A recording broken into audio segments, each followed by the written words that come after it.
Socorro police and county deputies say a very sophisticated setup, including pumps, timers, and lots of water hose, was feeding more than 1,500 marijuana plants along the Rio Grande. News 13's Crystal Gutierrez is here with the details. Crystal. Tim, the street value is more than $1 million. Detectives say a citizen spotted some of the plants and told police, who started working the case 2 months ago.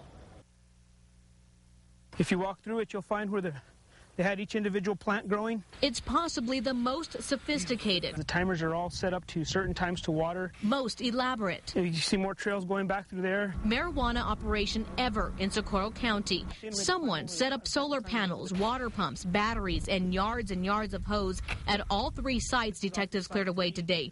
Each setup cost a bundle. We're probably looking at $5,000 invested. All of the sites were planted along the Rio Grande, one just north of Socorro, one south, and the third south of San Antonio. The first site was the biggest. We've estimated 1,000 plants off of site 1 alone. This pile of plants is only one of 3 that was pulled from the area. The brush was so thick we couldn't get back there. The National Guard and its helicopter were called in to carry most of it out.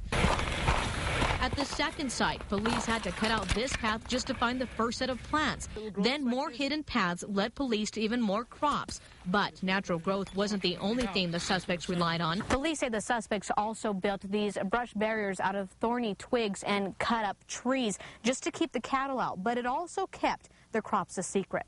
Detectives may have some clues as to who planted the pot. Whoever was babysitting the cash crops camped out, leaving behind pots, pans, even tents, and possibly DNA. Detectives do not think this massive operation was the work of a small dope dealer. You guys think they're shipping this stuff out? It's likely.